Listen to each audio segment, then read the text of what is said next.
Hello everyone, and welcome to Anomaly Archive where we post scary stories to help you sleep. Please comment where you're listening to my videos from since I believe it would be fun for all of us to know. Also, please don't forget to like and subscribe. Let's reach 10 subscribers until the end of this month. So sit back, relax, and enjoy.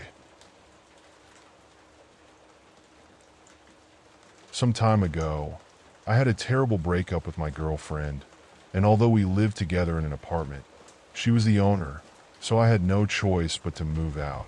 Fortunately, a good friend allowed me to stay with her until I found my own place.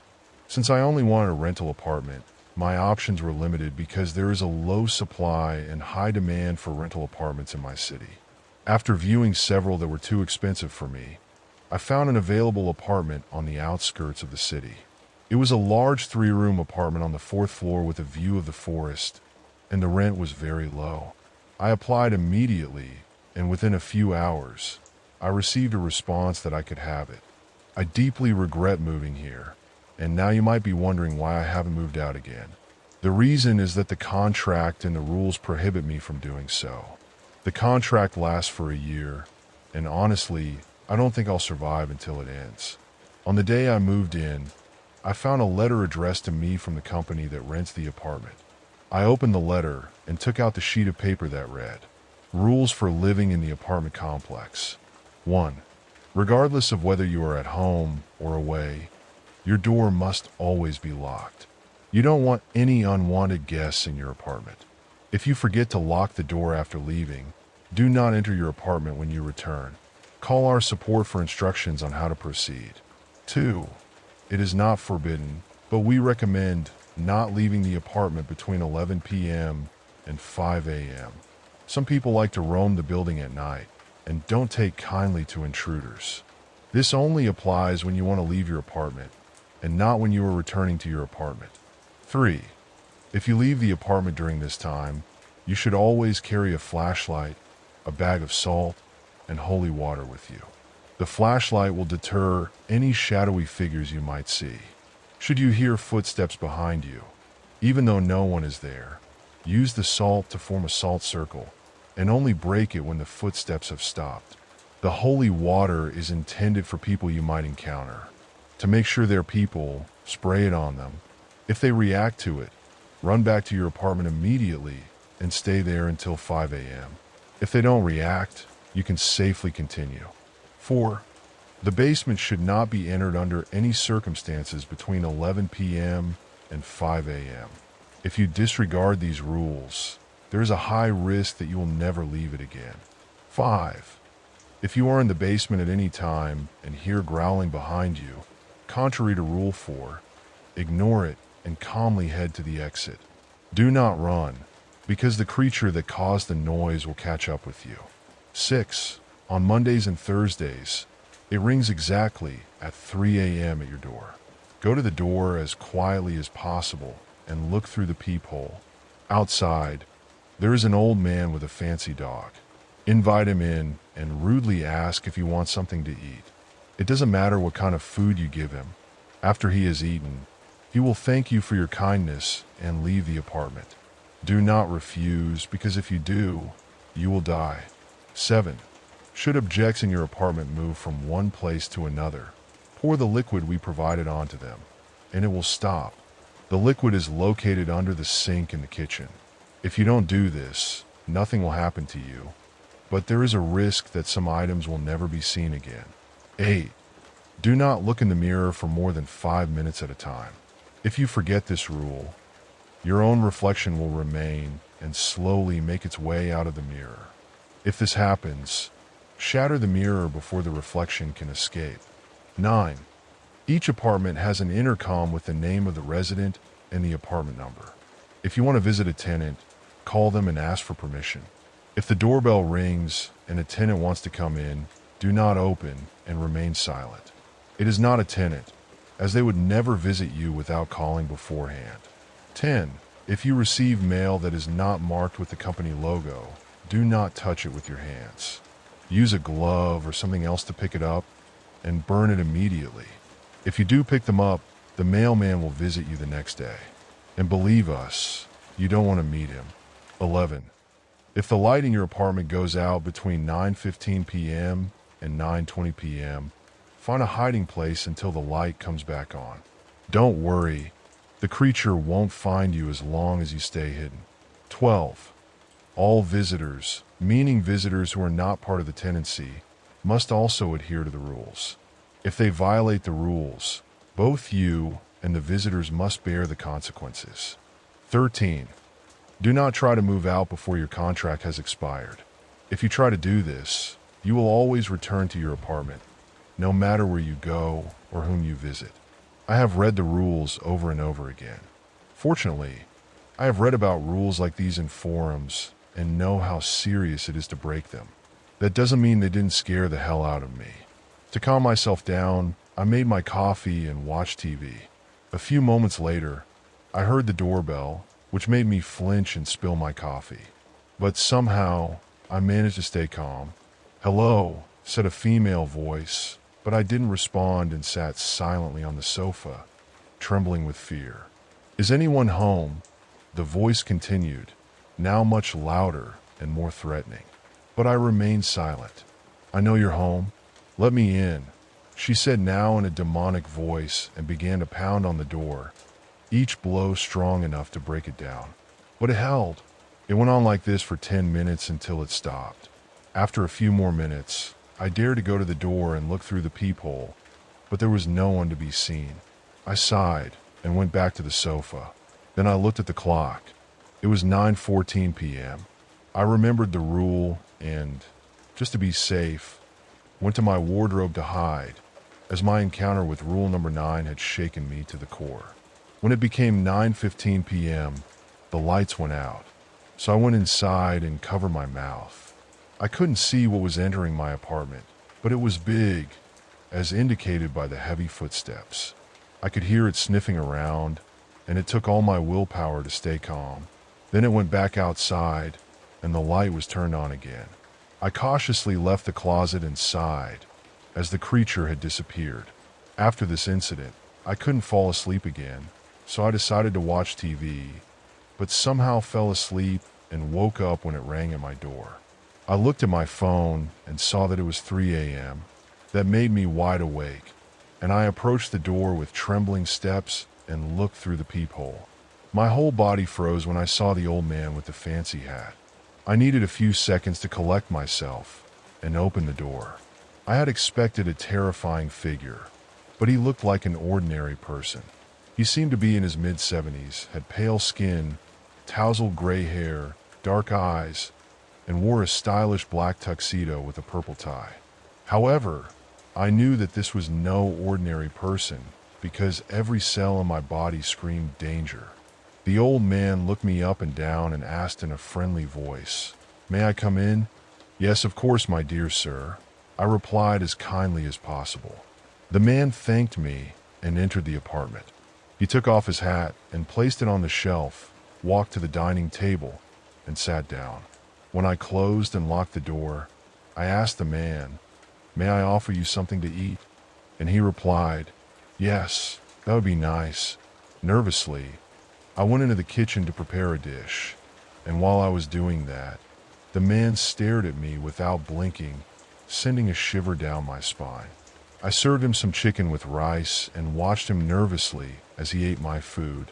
After he was done, he stood up, walked up to me, and said, "Thank you for the food and your kindness." Before he took his hat and went through the door, he literally walked straight through the door, just like a ghost in Casper. After he left, I started to hyperventilate, and it took several minutes for me to calm down. I thought that the next morning after work, I would buy protective gear. Not long after, I fell asleep from sheer exhaustion and woke up to my alarm clock.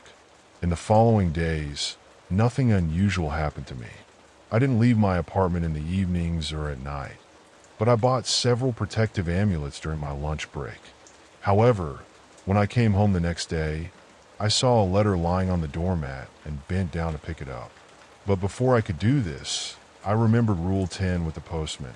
So I put on a glove and carried it, and I'm glad I did because the letter didn't have the rental company's logo on it. I got a lighter and set it on fire, and as I did, it let out a terrible scream that made me drop it. I watched in horror as blue flames consumed him. When I was preparing my dinner, I couldn't find the frying pan in the fridge. I remembered Rule 7.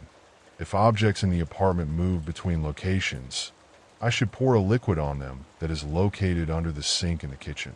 I took the bottle with the liquid under the sink and looked for it. The frying pan was on the bed in the bedroom. I shook the liquid on it, but to my surprise, nothing happened. After I had prepared dinner, put away the pan, and browsed YouTube, I decided to take a shower before going to bed. When I was in the shower, the light went out, causing me to freeze before I regained my composure and immediately turned off the shower. In that moment, I remembered Rule 11. If the light goes out between 9:15 and 9:20 p.m., you should find a hiding place until the light comes back on. I didn't dare to move and was glad I had thought to hang up a shower curtain. Then I heard the creature moving around the apartment and sniffing. Finally, it disappeared, but I waited a few more minutes before turning the shower back on. Fortunately, nothing happened to me. When I stepped out of the shower, I froze in fear and cursed myself for my stupidity when I remembered that I hadn't locked the door after finding the letter. I rushed out of the bathroom completely naked to the door, locked it, and prayed that nothing had come in. Quickly, I put on an amulet that I had bought, and as I did, it began to burn on my chest. Shit, I thought, as my fight or flight mode was activated. I rushed to my fanny pack and packed my phone, a flashlight, a bag of salt, and a bottle of holy water into it. Then I grabbed the keys, left the apartment, and made sure I had locked it. I looked at my phone. It showed 11 p.m. How is that possible? I thought, because it's impossible that almost 2 hours have passed since leaving the shower. Anyway, I later walked naked through the hallway, and my hair stood on end, making me feel uneasy. I saw 3 shadowy figures, but when I shone the flashlight on them, they disappeared as usual. When I entered the stairwell, I heard footsteps behind me. I cursed, took the salt pouch, and sprinkled a ring around myself. I don't know how long I stood there, but I kept my eyes closed while I heard laughter and screams around me. Apparently, they had left that out of the rules.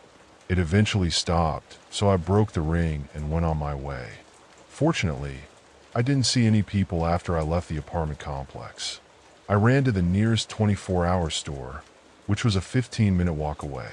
When I later arrived naked in the store, the staff, to put it simply, were surprised. But I was able to convince her to let me in by saying I had been robbed.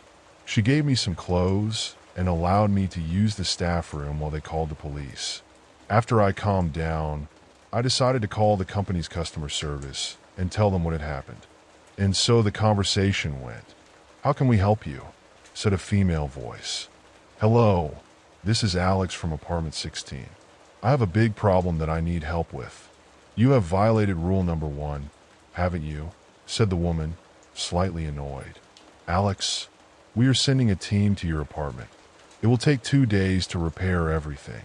Until then, you will receive a guest room in one of our other apartment complexes. In this house, different rules apply than in Elmsbury. If you adhere to them, you are safe. Since this is a first-time offense, you will not be punished. We will send you a car to pick you up." Wait a minute, but what about what I started? But she had already hung up. Well, isn't that just damn great?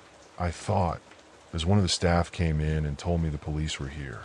I told them what I had told the staff, and I could see they didn't believe me, but they dismissed it as my imagination. After they had left, I thanked the staff for their help and went outside, where a black limousine was waiting for me. An hour later, I arrived at the guest apartment. It was a 12-room apartment with a kitchen and bathroom. On the bed lay a box with my things and a letter. I took the letter, which said, "Rules for living in the guest apartment. 1. Under no circumstances leave the guest room until you receive a call from corporate support. 2. At no time look into the bathroom mirror, as this will be taken as an invitation. you will be very tempted to look in the mirror. Therefore, we recommend using an eye mask when you need to use the bathroom. 3. If you look in the mirror, pray that the being has mercy on you. 4. Always place a plate of food under the bed before going to sleep. If you forget to do this, there is a risk that you will become the meal. The food is stored under the sink. 5. If an old lady named Doris ever knocks on your door and asks for help, ignore her and do not go to the door. She will disappear after 5 minutes. If you don't do this, you will be dead by morning. 6. If you hear 3 knocks at the window, ignore it, as it is trying to get your attention. If you hear 2 knocks followed by 3 quick knocks, find a hiding place until it stops. If you hear a crash while you are hiding, he has managed to break into the apartment. Stay calm, because it can only find you if you make a noise. After 3 minutes, it disappears. 7. If you hear laughter from the ceiling, do not look up. Ignore it, and it will eventually stop. After I read the rules, my heart sank. I had come from a hellish place to an even more hellish place. I immediately searched through my belongings, and fortunately, my protective gear was completely intact. Then I considered calling the police, but I was afraid of what might happen to them. I sighed and thought, I won't break the rule. I will survive. After my little encouragement, I put on various protective gear and then sat on the couch to watch some TV. Before I fell asleep, I woke up because my amulet burned on my chest like the sun and knocked 3 times against the window. Fortunately, I had drawn the curtains. My heart was pounding so hard that it felt like it was about to leap out of my body. But I overcame the burning pain of the amulet and managed to stay calm. It took 10 minutes until I heard 2 knocks, followed by 3 quick knocks. Damn it, I thought, and quickly but quietly made my way to the bedroom and hid in the closet. A few seconds later, the window shattered, and I heard the most terrifying growl that almost made me scream. But I managed to cover my mouth. I stood still while the creature roamed through the apartment. Finally, it entered the bedroom, and I watched through a crack in the door. She looked like a dog, only she had gray scales and limbs with claws. Her face was terrifying, with burning, dead eyes and a wide mouth full of fangs. It searched the bedroom before it disappeared, and as it did, the amulet stopped burning. I left the closet. When I returned to the living room, the window was repaired, and there was no sign that the creature had ever been there. I looked at my watch. It was 11:15 p.m. Great, only 28 hours left in this place. Then I went back to the couch, and there I heard it, a demonic laughter coming from above me, at the same time a loud knocking on the door. "Hello, this is Doris, your neighbor. Could you help me with my groceries?" said the woman, or whatever the hell that thing was, in a surprisingly warm tone. The laughter grew louder as the thing at the door said that, and my amulet burned so fiercely that I had to take it off. I looked down and saw that it had left a burn mark on my chest. Then I began to sob quietly and mutter to myself, "Why the hell do I have to endure this damn shit? I just wanted it to stop." 5 minutes later, the laughter and the blows stopped.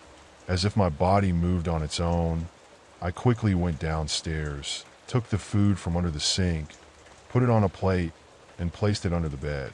Then I fell onto the sheets, and the next thing I knew, I woke up to my phone ringing. "Hello. Here is Alex," I stammered. "Here is Teresa from support. We have finished with your apartment, and some of our staff will come pick you up." I breathed a sigh of relief and laughed like crazy after she hung up. When I realized that I had slept for almost 28 hours, I drove back to my apartment 2 hours later.